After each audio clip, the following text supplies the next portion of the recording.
one of the things Wright and I share in common is violent transitions. I've never had a smooth transition from a career and maybe even relationships. Most of my transitions have been sudden, huge, violent, uncomfortable transitions. And this was one. Like we decided to, because this project is so personal to Wright, he's been working on it for 7.5 years. The contract he put in front of me was a 10-year commitment, a 10-year exclusive commitment. Now I'm 45 years old. I gotta forgive you in advance too. You have to forgive me in advance too, because this is the first outward messaging that I've done on this topic to any group or individual. And so I've test drove the presentation twice this morning. I ran long both times. We have another call here in 50 minutes, so I'll try to keep it in time. But you are the first group of people locally or internationally to hear this message from me, and it's really because of the value of the partners and what they've done and how they've invested with us over the last 6 months that we wanted to prioritize this. So here's a little bit about me. I'll just put some of these slides up. These, like, we'll spend the next 10 minutes, maybe 15 minutes on why I'm in love with this project and the team, some of the things I've done. Maybe we've intersected through some of these marketplaces. I also put my Instagram, my LinkedIn in the chat. If you'd like to follow me personally and learn more about just my personal life, my family, you can follow me on Instagram. Grate estote is Latin. It means always thankful. I discovered that is the secret of joy in the midst of my darkest season, which was 2012, where I was sued by the Attorney General of the state that I was working in. My wife at the time started having an affair. I lost custody of 2 of my children.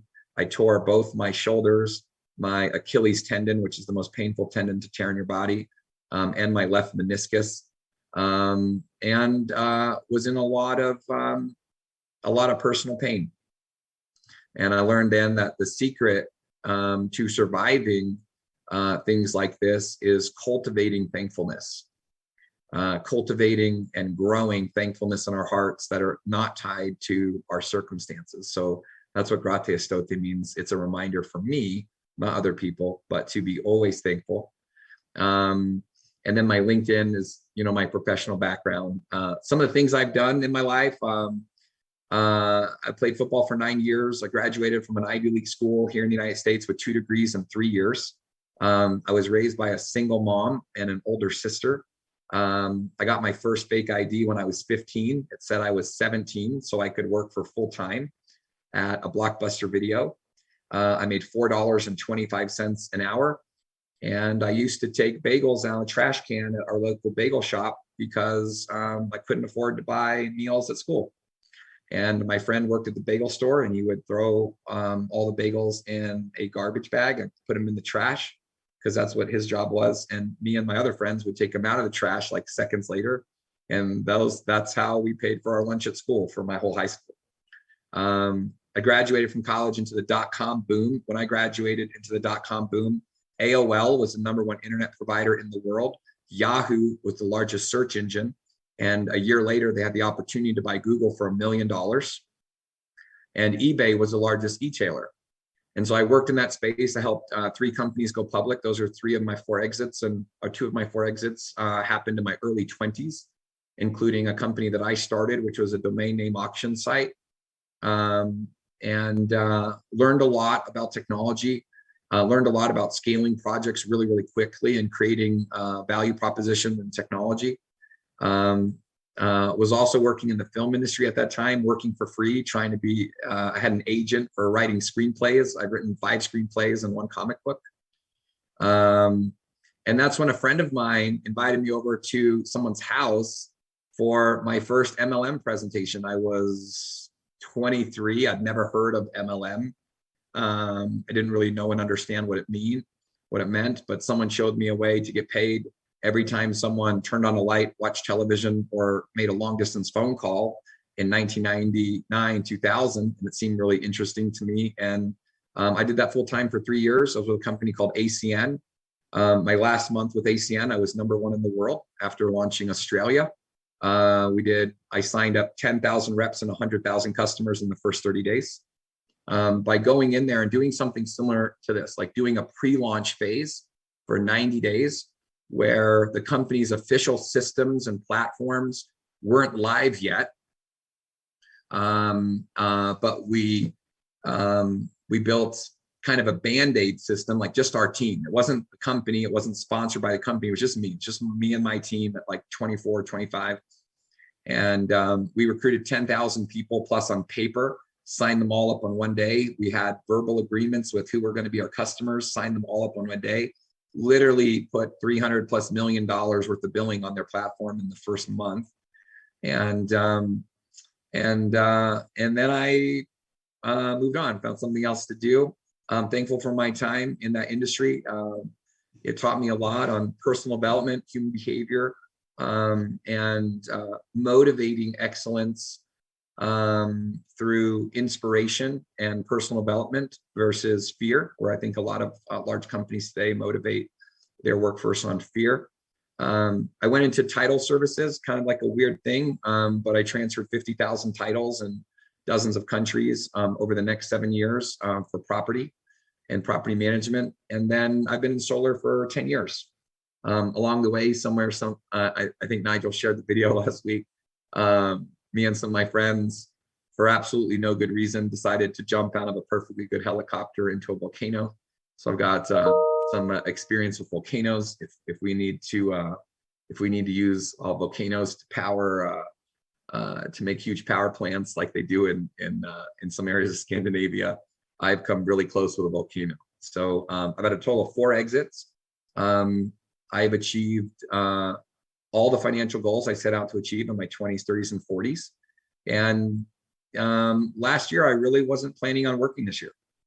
That wasn't the plan. The plan was to take time off because while this is what I've done, this is why I'm doing it. And Nigel, just want to check with you really quickly. The screen is coming up real good on your side. Thank you, Aaron, for your head nod. I appreciate that. Absolutely, yeah. We can see all your pajamas. Yeah, we can see the pajamas. So I have 9 kids, and I live in Utah, and that's just with one wife. We moved here. If you look at Hannah on the right over here, if she doesn't look old enough to have 9 kids, she's really not. Before I met Hannah, I adopted a family of 7. They had 1 mom and 5 fathers, and all their fathers were not involved. And the most recent father had just gone to jail. And I met them through my church by just taking food to their home as just part of an outreach program, which is something that I enjoy to do. And I found this mom and 7 kids living in a 2-bedroom apartment. They were 0 to 13. And I realized instantly I hadn't bought enough tacos. And so we went and got some more tacos, and I just started going back week after week. And somewhere in the next couple of years, I just kind of adopted the mom, got her some job skills and things like that, and the family. And they've been in my life for 13 years. They've all lived with me at times, sometimes one at a time if they needed personal attention, sometimes the whole family. Because the project was really to help get the family up on their feet and, and help the mom support her own kids in their own house where they could live together, not just take them out of that environment. And so it's been an amazing last 13 years. This is Precious. She's my 21-year-old. Her best friend, Paris, is living with us here in Utah. This is her fiance, Dawson, who works at Green. And they've been dating for 5 years. So it's really hard to convince the kids in my house that fairy tales don't come true, because we've had the opportunity to do just incredible business things. And, people are marrying their high school sweethearts, and it's just kind of like an amazing blended family. This is D'Angelo. He's my 18-year-old. He's sold a little bit of solar. He's worked at a restaurant. And he's about to move into our customer service team at Green also. Whenever we do something, we really like to do it as a family. We like to get kind of everybody involved. This is Bentley Doodle. Bentley has his own Instagram page, Bentley Doodle. This is our golden doodle. And he's just like a version of Hannah reincarnated as a dog. So Hannah, I'm the CEO. Hannah is our CLO. We call that our Chief Love Officer. And so she takes on the role of making sure We have plenty of family activities, and there's plenty of love to go around. My two biological children are Summer Joy and Ciara Grace. They are not twins. They are Irish twins. They're actually about a year apart. And they actually spend more time with their mom in San Diego than me, but we're working on that. We're hoping to spend a lot more time together here really soon. That's being worked on. My 23-year-old lives in Colorado. This is Cody, and he is in digital forensics. And so he might be going to work here pretty soon for the Liberty blockchain. We're excited about that. Here's another picture of just Hannah, my wife, Bentley, and this is my Lumio office. This isn't the best picture, but it had 180-degree views of the most incredible mountains here in Utah. So that was a lot of fun to work out of. My older three are 24, 28, and 29. This is Nicole, Michael, who just retired as a Marine, and his wife and family. He actually has 4 boys now. They just had one. And Tony, the oldest, 29, we just moved him to Utah. And what we're doing as a family right now is COVID kind of spread us out all over the world. And as a lot of people, wanted to create healthy living situations for especially the kids, and they could be closer to peer groups. And now we're trying to all come back together. We've chosen Utah as that location. And so we have a 2-year game plan to move everybody here and find meaningful roles in either the Green Project or other projects. Precious, my 21-year-old who I showed you, she's really excited about the GIVE program. We want to, as a family, we've supported financially like orphanages in Cambodia and Zambia and a lot of other places, but her passion is the Philippines. So she's going to help us start an orphanage in the Philippines, and we want to do that through the GIVE blockchain. We picked Utah for some really specific reasons. So I really like the outdoors. We love to play.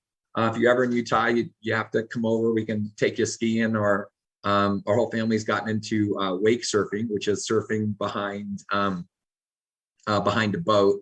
And when you get good enough, you can let go of the rope, and you can just surf. And as someone who grew up in like California and Australia, that's a lot of fun. Because a good wave in Australia might be 5 seconds or 6 seconds, and you can surf behind these boats for 2 or 3 minutes, or as long as your legs can hold you. And so that's something we're getting into. So there's a lot of outdoor activity, but something else is happening here in Utah. So again, I graduated into the first .com boom 26 years ago, and Silicon Valley has been the hub of technology, not just the United States, but around the world for 18 years. And there has been a huge shift in the last 12 months to a place called Silicon Slopes, which is 3 miles from where I'm sitting right now. And the evidence of this over the last few years is these are reports dating back to 1965 of economic development, and how Utah is leading right now. The area that I built Lumio in, that Green is being headquartered, a lot of their operations being headquartered here, has really become the center of technology for the United States. And so one of the centers of technology globally is this little town called Lehi, Utah, and it's literally beating out Silicon Valley, New York, Dallas in almost every single financial category in business and technology.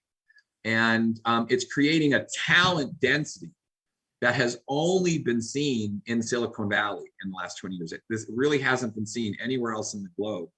And so it's one of the things that I've learned in life is, a hack of greatness is simply getting next to greatness, right?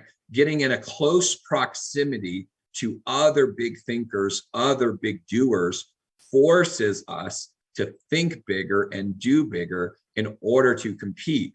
And so when you have so many talented companies in a very small radius, Silicon Valley is not San Francisco. Silicon Valley is about 10 miles east of San Francisco, and it's about 20 miles north of San Jose. It's its own region. And it used to be sort of a sleeper town.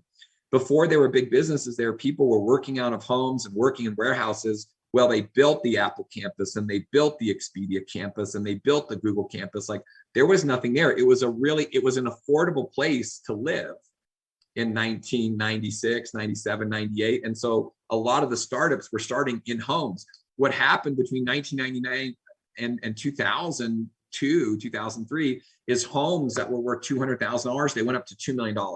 And then they went up to $5 million. And so like everybody started moving in. It started becoming the epicenter for growth ideas. And so when you're recruiting in that environment, if you don't have a big idea, you can't recruit the best people.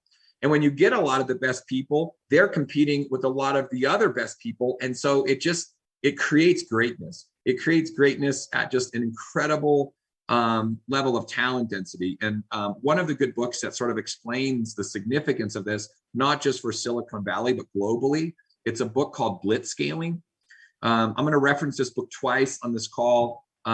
If you want to join me in my mindset and understand some of the strategies that we're going to use together over the next couple of years to build this big, beautiful company together, those are two books that I've read in the last 5 years that have really become a part of my business DNA, how I look at things and how I process things. One is called Blitzscaling. It talks a lot about what I'm just talking about right now. And the other is Play Bigger. And they both focus on this unique environment in Silicon Valley and how Silicon Valley has changed the world. Companies, if you incorporate your company in Silicon Valley, you are 5,000 times more likely to become a billion-dollar business than any other city in the world. And this shift has changed since I've moved here. So our family's taking credit for it, like humorously. But since we moved here, Silicon Slopes has produced more new, has minted more new unicorn startups that have $1 billion value than any other city in the world. And I think it's important that you understand Dubai is going to be important, Berlin is going to be important, Bombay is going to be important. There's going to be a lot of important cities in the development of green. But it's important for any technology company, any software company. It's extremely important that they have a substantial presence in Silicon Slopes right now, because it is quickly becoming the epicenter for technology in the United States and globally. And so what I would say is, who are you spending time with? Right? Because I moved my entire family to this city so that when they were going to Starbucks or when they were working in a restaurant, there are different conversations at that restaurant and that Starbucks than in other Starbucks all over the world. My 18-year-olds are having conversations about cryptocurrency, right? My 21-year-olds are having conversations about starting businesses because that's what their parents are having conversations about. That's what the entire community is having conversations about. And it's and because of the density of development that's taking place here. So I moved my whole family to a region of the world where they could just be exposed to more, where people, even their age, are thinking bigger, doing bigger, because I benefited from that when I was their age, but I had to fly all over the world to get next to those people, right? I had to go to Australia. I had to move from California to Texas to take advantage of it. And this time, I didn't want just myself to benefit it. As a parent, and I know there's lots of parents on here, the gift that we want to give our kids more than anything else is the gift of understanding, right? The gift of knowledge, right? How knowledge can shortcut so much of the painful lessons we had to learn, or the things that we had to learn the slow way. And this is one of my greatest hacks, and why I've moved my family here is because who you spend time with ends up being the most critical part of our personal and professional development. So are the people you spend time with, are they people from your past or your future, right? In the book Blitzscaling, it talks about sacrificing perfection for speed. I was quoted in Forbes last year saying speed is the currency of solar. And that's because solar was my business, right? That was my industry of experience, but speed is the ultimate KPI for any business on the planet right now. And speed is actually more valuable than systems and processes right now. And it talks about how if you're going to build something big and fast so that the big companies in the world who have more money than you and more budgets than you don't just copy your business plan and then beat you up and destroy you with your own business, right? Because they're more deployed, they have more resources, they have more sophistication. You got to launch quickly. You got to launch big. You got to launch so big and so fast that nobody has time to catch you. And even if you have to sacrifice operations, experience, bugs, build a team that can survive that, because you got to get everywhere really fast today to be a legitimate global company. I'm going to show you how we use that strategy in Lumio. The team, like I was in solar for 7 years. Then I spent a year building the strategy, and then we executed the strategy so quick in 18 months. We went from $50 million in sales to $700 million in sales in one year, and then 1.2 billion in sales, and we became one of the biggest companies in our space before anybody had time to react. We did it so big and so fast. It was so disruptive. People didn't have a chance to catch us. Now, doing this, one of the things we did is we took a solar install from 90 days to 30 days. And understand that it was so disruptive. We were doing things that nobody had done before. There were so many problems. I mean, things were breaking every day. Things were going wrong every day. And so blitz scaling talks about assembling the plane on the way down. And that's what we were doing, right? Like we were all in. We had committed huge money, huge resources to this idea that what if we could be more than twice as fast as everybody else? And the idea was working, but it was very manual. There was a lot of band-aids. There was a lot of temporary solutions, and there was a lot of pain and discomfort. That's where we are right now. That's what the next 6 months is looking at right now. So I want to give you a disclaimer right now, and I want to just give you a disclaimer at the end of this call right now, which is if you want something smooth, if you want something fully cooked, if you want something that is not risky and that is really easy, keep Nigel and everybody's information and get back to us in 6 months. That's not what we're at right now. And if we were at that stage right now, they wouldn't need me, right? Because I'm the guy that knows how to build in chaos, right? And I teach my teams, listen, I tell them, expect a lot of problems, expect a lot of dysfunctions. And when we get together, focus on the strategizing to overcome those problems. Don't focus on the complaining. If you want to complain about the problems, I didn't recruit you the right way.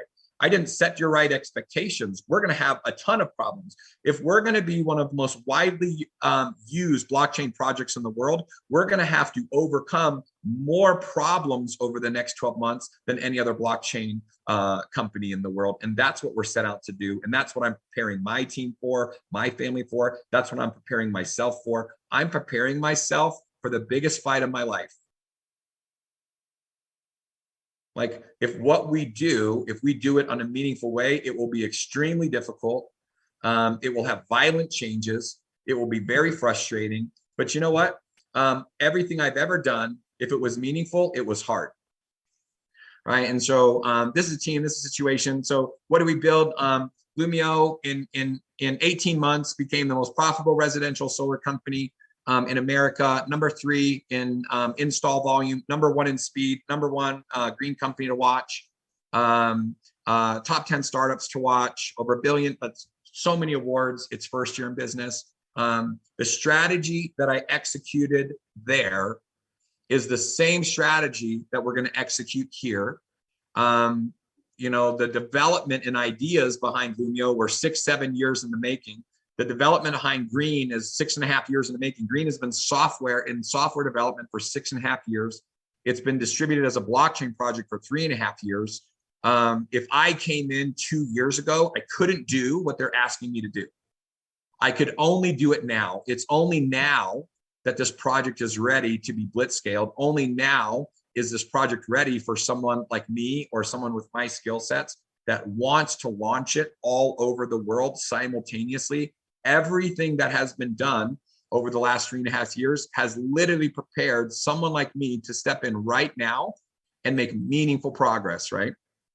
And we talked about like the right time. So I'm running slow, but I'll kind of zip through this. So basically, the short version is I didn't work for 4 months, and it's the first time since I was 15 years old that I took off more than 2 weeks.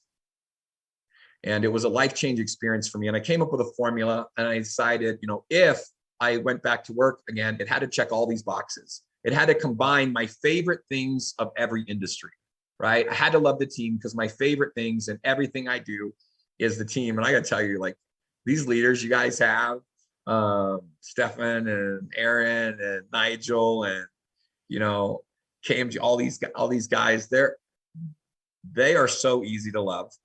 I'm sure you know this better than me, but I spent 12 years studying love. And the Greeks have 7 words for the word love. One, the highest form of love in the ancient Greek language is agape love.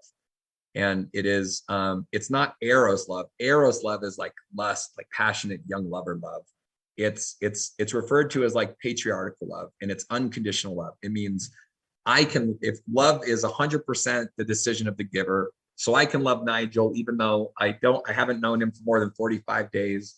He doesn't have to perform a certain way or do something. It's my choice to love him, and I can love him unconditionally outside of how long we've known each other or how he benefits me. And that's how I built my Lumio team.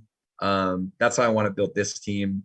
And I got to tell you, this is an easy group of people to love. It's already been a lot of fun, having a ton of fun here. I want something that can move as fast as the speed of thought.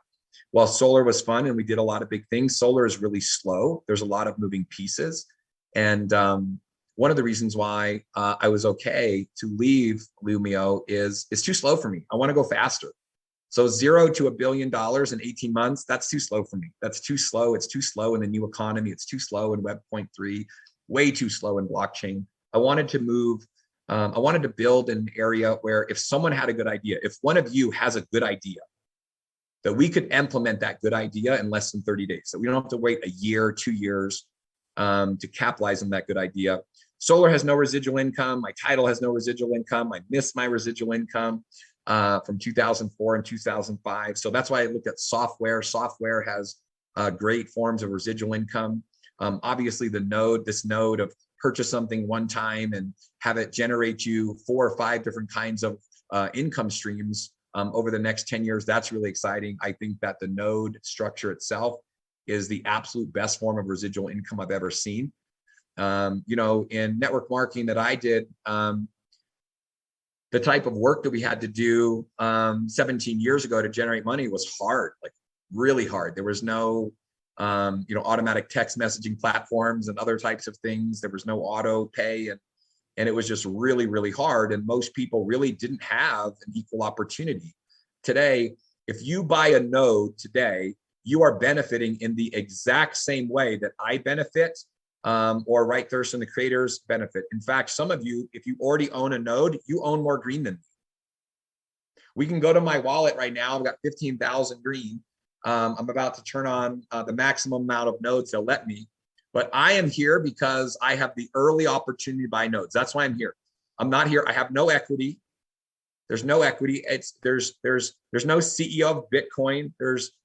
With equity. There's no CEO of green with equity. The plan here is not to take it public. The plan here is to build a blockchain project that is owned by the community, just like Bitcoin, that anybody can mine this based on their decision. So I'm investing the maximum amount that they will let me invest to buy the maximum amount of nodes, and that's my upside. So if you've been in this program for 6 months or a year, you have way more green than me right now. And the chances are that the milestones that we achieve over the next 6 months will make you way more income than it will me, because my primary way of being compensated is buying nodes and mining green. And I love it, right? And we'll talk more about it. I think that opportunity is better for me and my family than starting another traditional company, which I had started 3 months ago, and taking it public and selling it for billions of dollars with the restrictions they put on the CEOs and the lockout periods and the vesting periods. I like my opportunity at green, which is exactly your opportunity at green, right? It's a smart contract. I have to buy the nodes, do the smart contract. There's no way to manipulate that. I've bought nodes already. I'm planning on buying a lot more nodes. I'm hosting them all around the world on a distributed platform. Every single person on this phone really has the same opportunity in green that I have, even though I'm choosing to take on responsibilities to further the adoption of this coin. That's really my choice, right? And because the first year could have more work than reward, Right has funded a budget for me and income me for the first year but I've never done anything for its 1-year earning potential. Like I'm looking at this as the 5-year earning potential, the 10-year earning potential, and the 5 and 10-year earning potential for me is coming from me buying nodes this month, setting up and hosting them this month, and what that reward can look like for me and my family over the next 10 plus years. Right? I wanted something that had low employees and high EBITDA. This is blockchain. This is decentralization. Oh my gosh. Gala made over $1 billion last year in income and revenue with less than 500 distributed coders and thousands of gamers that basically invested in the system. And it has more revenue than almost every major blockchain project in the world combined. You shake out 5 or 10 blockchain projects, and Gala is one of the most successful blockchain projects in the world right now, and that fit this criteria. And I want to change the world, so we're going to talk about that. All right, why do I love green? Man, I think that I'm going to highlight some of this, and then maybe jump into the green deck here. So why do I love green? The first and foremost reason that I love green, that I'm excited about, is I've been involved in blockchain since 2016. And I've talked at tech conferences, I've written white papers, I've helped launch coins. I started a hedge fund for ICOs in 2016 and 17. I've raised a lot of money. I've personally mined, over 100 Bitcoin a month in a multi-million-dollar mining pool. And there are not a lot of coins that have been distributed organically like Bitcoin. In fact, almost none. So there's a lot of regulation coming in the United States. And understanding that, and coming off of Lumio and being 45, the next 10 years represents my greatest earning potential of my life, right? I just closed the biggest deal of my life, a multi-billion-dollar deal. And the earning, like men globally and women, earn the most amount of money per hour per year between 45 and 55. So this is how I'm choosing to invest, like the highest earning hours of my life. And I wouldn't do it if I thought that it was really risky, because I have lots of opportunities to go out and make, put a B at the end of my name, and, doing traditional capital markets, right? Building traditional companies that can go public and create shareholder value, like blah, blah, blah, right? And blockchain a couple of years ago would have been really risky to go full time in. The reason why I feel like this is the best time for me is there's a lot of regulation coming to the United States that I'm excited about. Regulation that's going to work retroactively, and any coin projects that were distributed like Cardano, like through an ICO, I believe could have permanent consequences. And a lot of big projects were sold through ICOs as securities, and they are about to be regulated as securities. Bitcoin is not a security because there was no ICO. They never raised money for it. It was never positioned to the ecosystem as an investment. People made up their own minds. If you were interested in Bitcoin during the first 7 years, you had to basically get on a website like Green and download a node and run it yourself and figure it out yourself. And there was no marketing, there was no promotion, there was no forks, there was no founders tax like in mining ZEC, there was no pre-mining like in Ripple, there was no forks like in Litecoin. Most major projects in blockchain today are not real. They distributed their coins and their projects by automatically piggybacking Ethereum or Bitcoin and giving everybody that owned Ethereum a free coin that they didn't need or want. And so what happened is, if you had the right wallet connected to these airdrops or these forks, you accumulated the coin. And if you didn't have the right wallet, you still accumulated virtually, you just couldn't see it. Well, the exchanges set up all the virtual wallets. So the exchanges have been getting all these free coins for years. It's not real. Nobody downloaded the coin. Nobody opted into the projects. Nobody said, I want to support this project. Everybody that had a Bitcoin got a free Litecoin for free. We do not value things that we get for free. We do not value things that people, can you imagine? I want you to imagine this really quickly. I want you to imagine if somebody put a homemade sandwich on your front door. Now the sandwich looked good, it looked right, but it was just wrapped in plastic. Because you don't know anything about the sandwich, where it came from, right? Who made it, right? Like what could be in it, you don't eat the sandwich. Now, maybe some people eat the sandwich, but even if you're hungry, you probably don't eat the sandwich. This is how many projects were distributed. Now, what's so funny about this is if we order the sandwich from Uber Eats or DoorDash, And the exact same sandwich shows up, wrapped the exact same way we eat the sandwich, because we asked for it. We were involved in the ordering of it. We were involved in the building of it. We understood it. Green coin and has one of the oldest and most distributed organic communities in all of blockchain right now, even in its beta period. And I need to spend more time on this, but I got to move on. I believe that it holds the potential to be one of the most widely used blockchains projects in the world as we tie it to human behavior of paying your power bill every single month. I think this is really, really important because most people do not use their Bitcoin. I know that like I've been in crypto again since 2016, 17. One of the projects I like a lot is Mana. You can use Mana to buy virtual real estate in a video game called Decentralized, which is a metaverse project, and it's one of the biggest metaverse projects in the world right now. And I've owned Mana for 5 years, and I've never used it to buy virtual real estate. I bought it for 10 cents. It's been my best trade. It's now trading at $2.67, right? So I made whatever that is, 27 times. Right? I didn't make that on Bitcoin. I started buying Bitcoin at 3,000. I bought most of my Bitcoin between 6 and 20,000. I converted all of like 90% of my net worth to Bitcoin in 2018 and 2019. I did it for security reasons. I thought it was safer than storing my money in a bank. And I've been pleased with what's happened to the price. But I have not used my crypto to do anything. It's slow. It's hard to use. A lot of companies don't accept it. And I didn't buy it to use it. I bought it as an investment. I thought it would go up in value.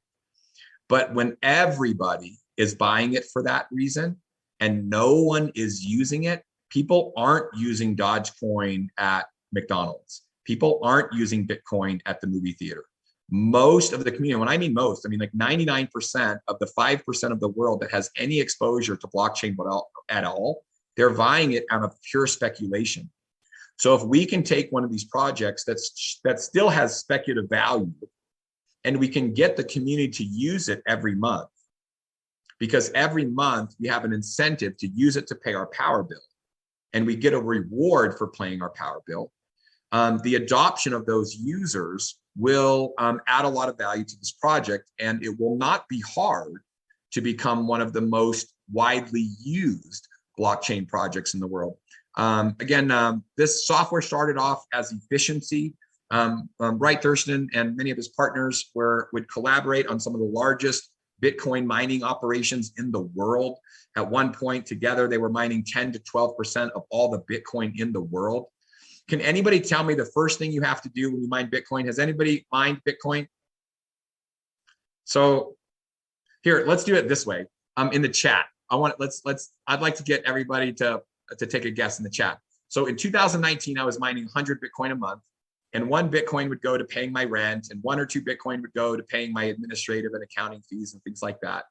And the first thing you have to do when you mine Bitcoin is you have to pay your power bill.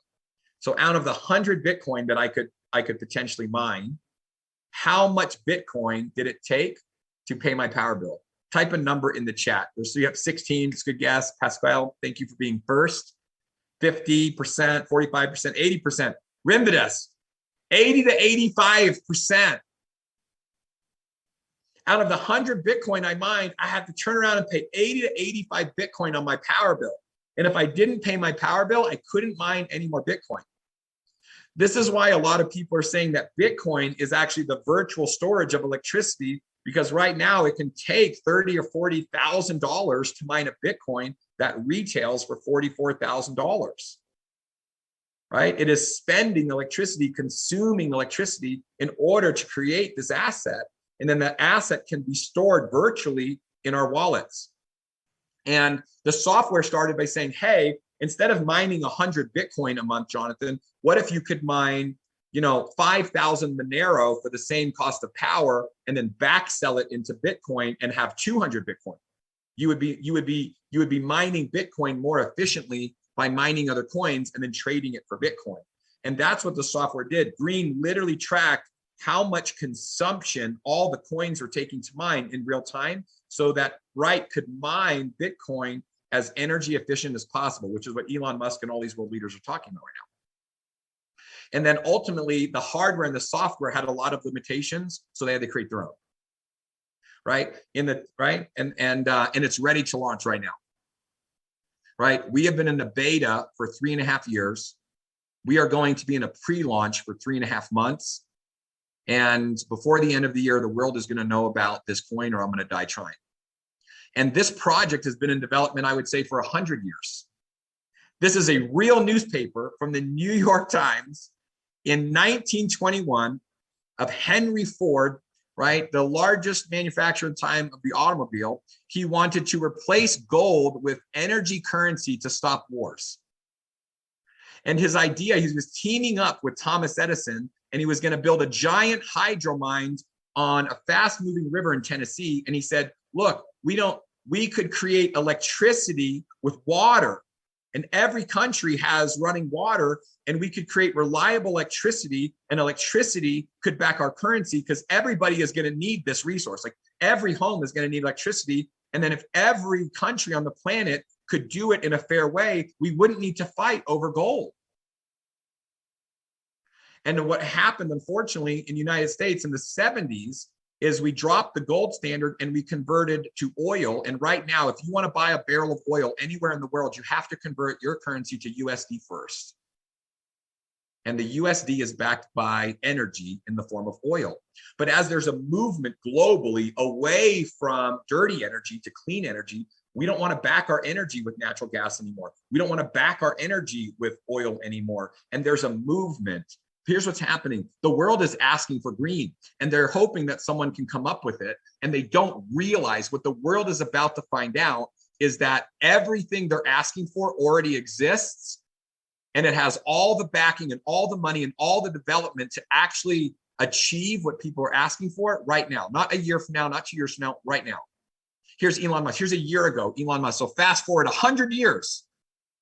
100 years from Henry Ford. Look at this. Look at this. It's so cool.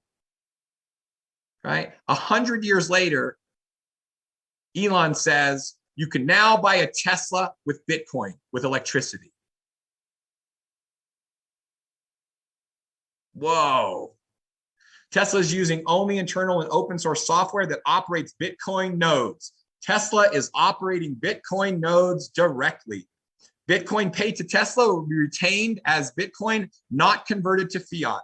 We are not using this as a hedge against fiat. We are recognizing it is its own currency, and we plan on selling our products for this currency in the future. When he dove in, he said, I love it, but one thing. I love it, but one thing. Tesla has suspended vehicle purchasing using Bitcoin. We are concerned about the rapidly increasing use of fossil fuels for Bitcoin mining and transactions, especially coal, which has the worst emissions of any fuel. Cryptocurrency is a good idea, and on many levels, we believe it is a promising future, but this cannot come at a great cost to the environment. Tesla will not be selling any Bitcoin, and we intend to use it for transactions as soon as mining transitions to more sustainable energy. We are looking for other cryptocurrencies that use less than 1% of Bitcoin's energy. So they're saying, we want a Bitcoin. We want something that looks like Bitcoin. No one owns it. It was distributed organically, right? The node owners vote on the consensus. This isn't controlled by a corporation or an individual. The node owners vote on it, just like the Gala nodes and the green nodes. This is what we want, but we want it now, and we want it 90 times more efficient than Bitcoin. Green is 20,000 times more efficient than Bitcoin. Now, today, right now. You can use a node miner right now today, and you can spend $8 to $10 a month in power to mine $100 worth of green in value and exchange it for that $100 on Uniswap right now. It is literally 20,000 times more efficient in the conversion of power to data than Bitcoin.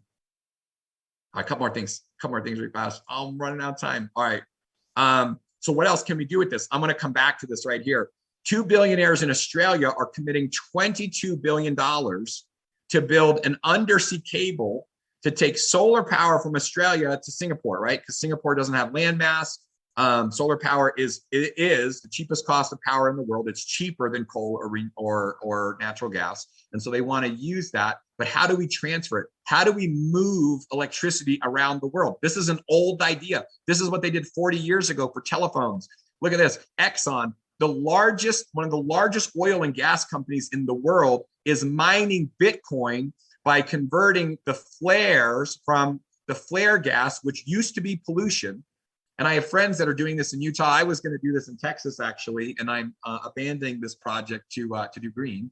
But I had 100 locations in Texas where we can take the pollution, the flare gas, with the generator, turn it into electricity, drop ship a shipping container with Bitcoin miners, and do a microgrid that turns renewable electricity into Bitcoin. This is a big thing. Exxon's doing this right now. So let me go to the green deck here. You guys have to watch me on time. I'm just so excited. I'm going out. This is probably the longest way possible. So let's take a look at a couple concepts right here.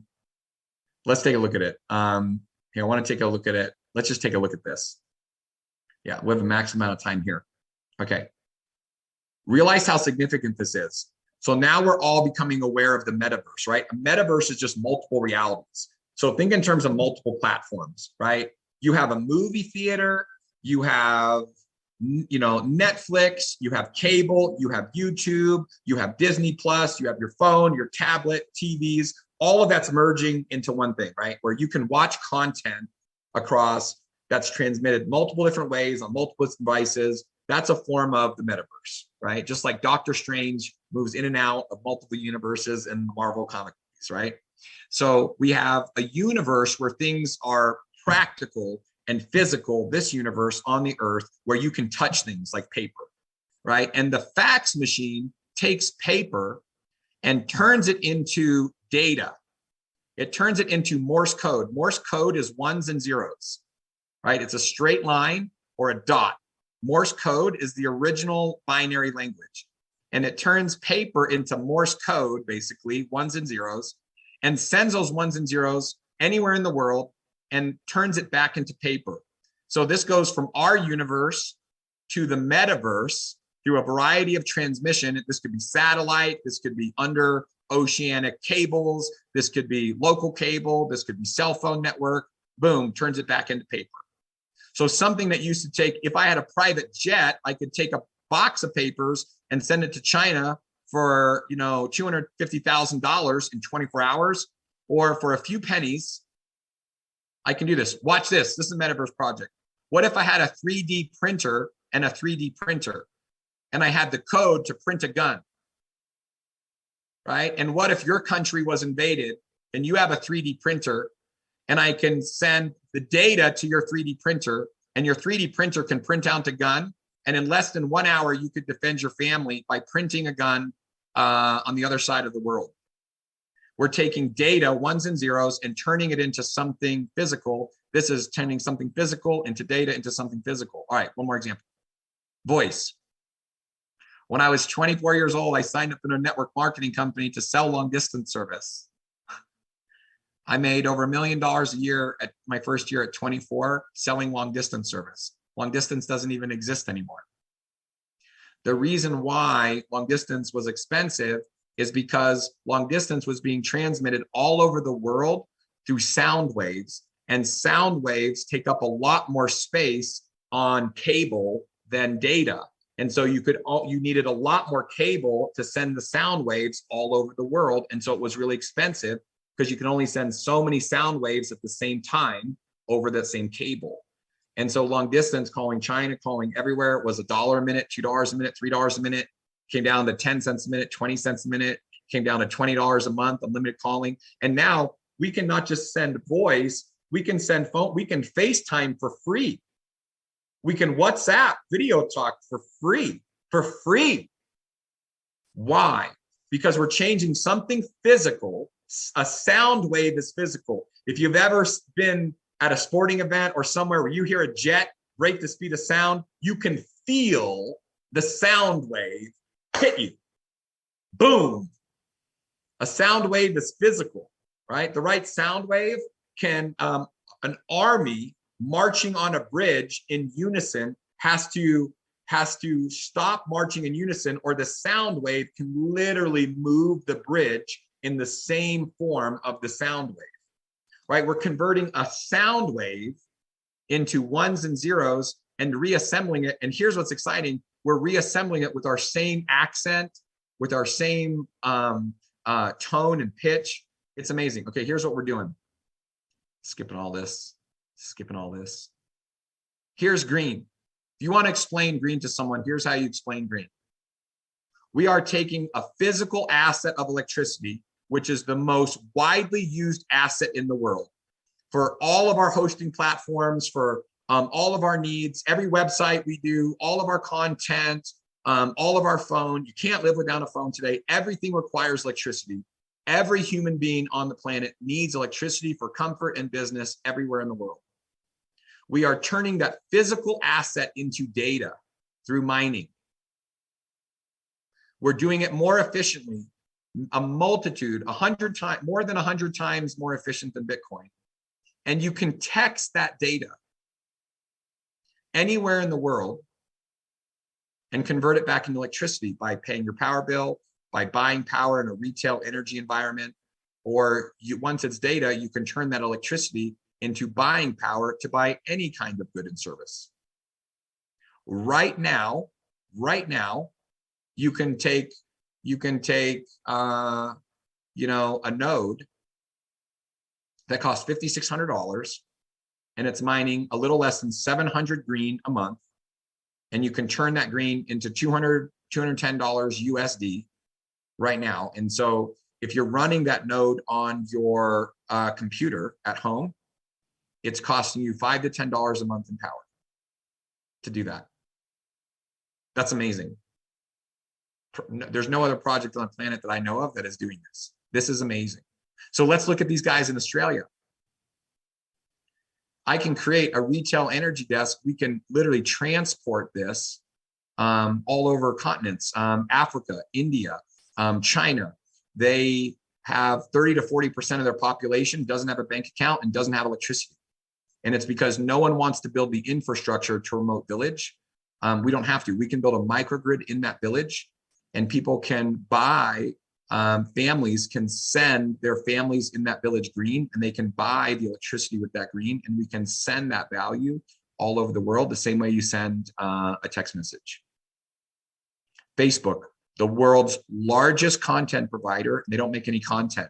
The average person on Facebook publishes a newspaper's worth of content every month. Think about that. Right? Airbnb is more valuable than Marriott and Hilton combined, and they don't own any buildings for hospitality. Bitcoin is one of the world's largest currencies, okay? That's backed by electricity, something intangible, and no governments control it. Uber is one of the largest transportation companies in the world. They don't own any vehicles. Green is the world's first power company that really produces no power. In fact, we use power to create electricity that can buy more power than we use to create it. Think about that. We can multiply the existing value of electricity that is already in existence. And we do have some models where we can build it too. So think about this. Would you trade $50 of electricity a month for $100 in cash for your value? That's where we are right now in an organic environment that has never been promoted. We've never used money. We've never asked an exchange to list us. You can go to Uniswap right now, and people are saying, hey, I'll trade green at $1, at 1 cent, 2 cents right now.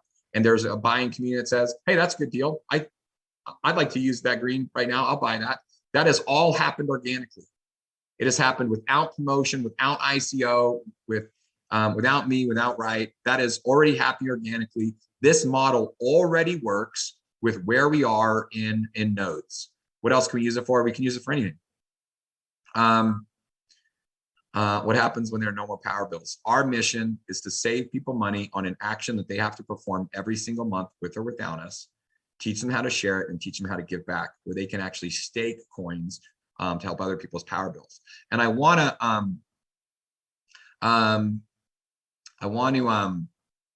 end this with I'm running out of time. I want to end with a concept that's I want to go back to my launch pad Hang on a second.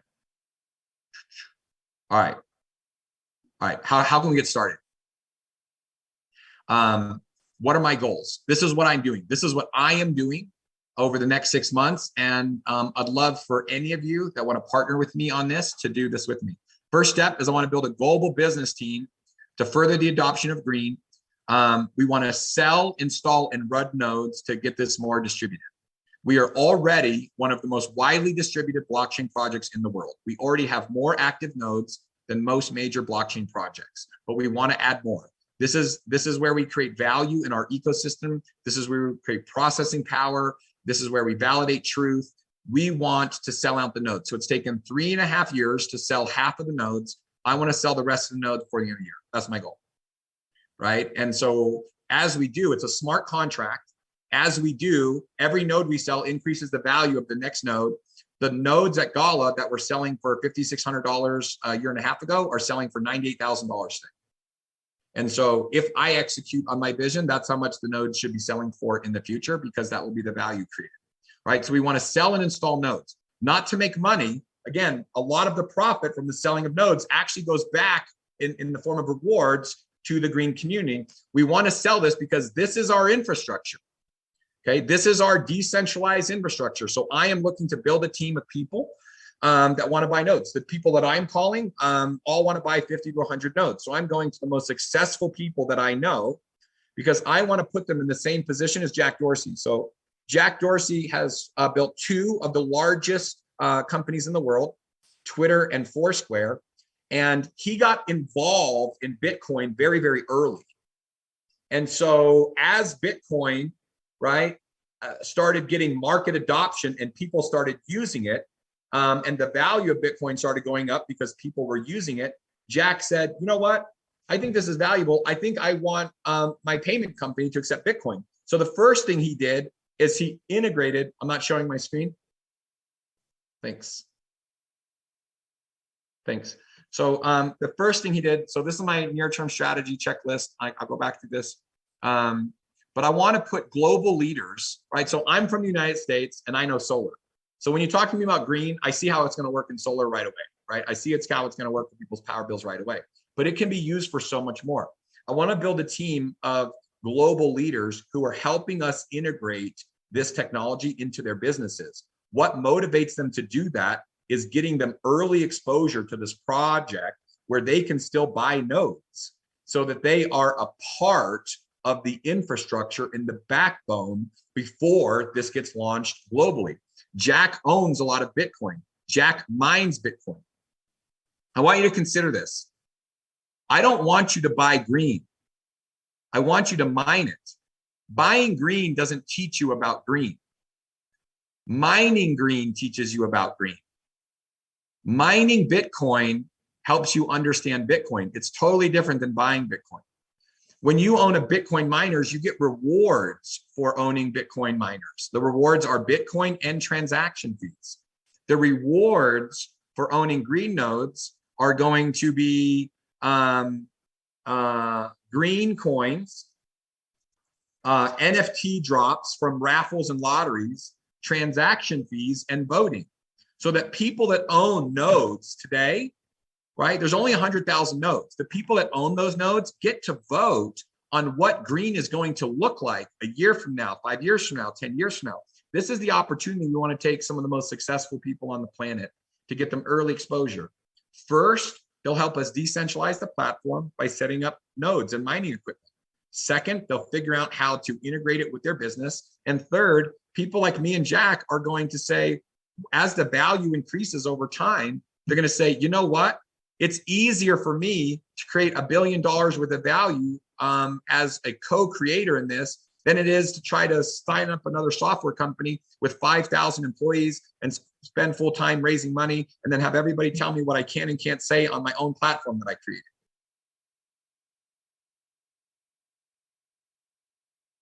Right? He quit Twitter because Twitter controls him. And because he thinks it's better to increase the value of his Bitcoin holdings than he does create more shareholder value for shareholders that want to control him and tell him what to do. And I think a lot of the most successful men and women, like in the planet want to do the same thing. I do. I could easily start another company today and create hundreds of millions of dollars worth of value through shares, but I don't want to play that game anymore. I don't think it's fair, and it's definitely not fun. Okay, so we want to do this. The second big priority is I want to launch the Switch credit card. Ladies and gentlemen, this is a huge development this year, this month. It's happening right now. So if utilities all over the world are going to accept Bitcoin, they got to change all their systems. Almost no power companies anywhere in the world are accepting Bitcoin. How are we going to get every single power company in the world to accept green? Easily. We do the exchange for them. So this project has literally been paused for almost 2 years as we develop our own bank and our own credit card as a tangent project inside the same ecosystem. So your green node in just a few weeks, like right now, you'll be able to push your rewards directly to a credit card, and you can just give the credit card to someone, and you don't have to transfer from your wallet, or you don't have to wait 20 minutes for the Bitcoin network to validate transactions. You can just spend it like your local currency. And here's what I love about this, because getting adoption is going to involve changing human behavior, and changing human behavior is like the hardest thing in the world to do. We don't have to change human behavior. We can get a customer to mine nodes or buy green and stake it on their credit card, and then just connect their credit card to an automatic bill pay service with their utility company. Almost all utilities give you a discount if you set up automatic bill pay. We take the credit card transaction fees and we give the customer an extra discount in the form of a green reward. We get them NFT drops that could be free power for a month, free power for a quarter, free power for a year. And the more green they spend on their power bill, the more green they get in form of a reverse staking. And I'm baking out the math right now. And my next goal is to release all the math and all the rewards as soon as possible in a fully transparent document that the whole ecosystem can have access to. And so those are the projects that I believe are hugely meaningful to this ecosystem and can be accomplished, can 100% be accomplished in the next 6 months with the resources that I have available to me.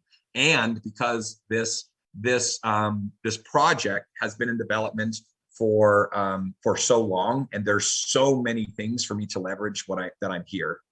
And I've run like 8 minutes late here. I know there's a German group that we're going to do here. I'm really sorry, team, for this, but I skipped a lot of stuff too. There's so much here. What I wanted to leave, you know what? I'm going to take 1 more minute. No one's going anywhere. We're not going anywhere. Where are we going to go? Here's what I want to show you. So you're thinking to yourself, this is one of my favorite quotes. If someone offers you an amazing opportunity and you're not, oh, dang it. Nigel, can you see my screen? Yes. Okay. If someone offers you an amazing opportunity and you're not sure you can do it, say yes and learn how to do it.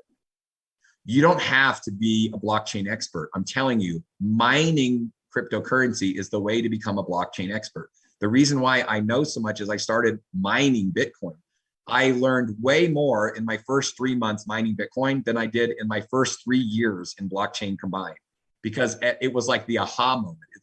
It was like looking behind the curtain. I'm like, this is why it works. You want, right? Tesla is running Bitcoin nodes. Tesla is asking for something that's 100 times more efficient than Bitcoin. You can run that node now, today, right now.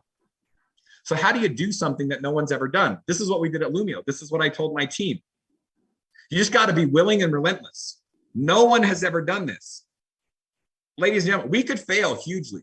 Like, I want you to know that. I want everybody to know this. Like, this project could be one of the biggest failures in the history of blockchain. But what if it's not? Right? What if we build a team of people that are just as willing and just as relentless as your leaders, as me? What if we create a movement around the world like Bitcoin did, but with the hindsight of where Bitcoin failed over the last 13 years? What if we give us a better version of this? And what if we accomplish this? How you can't be trained to do something that no one else has ever done. You got to just do it. And this is what I challenge my Lumio team. And this is how I want to challenge the business team here, is you just got to do it. You got to get involved. You got to learn the hard way. You got to do it. and you got to do new things. You got to do tough things. You got to overcome a bunch of stuff that seems like it's unnecessary, seems like it's a waste of time, seems like it's too difficult. It shouldn't be this way. They should be better. It should be easier. It's not. Turns out it's really, really hard to change the world. But we can change the world here. We can literally change the world here. So Nigel, I'm going to turn this back to you. Aaron, I'm so sorry that I'm running late on your German crew. We'll make up extra special time for them when you let them in. But ladies and gentlemen, I am so excited to be here. I hope that comes through. And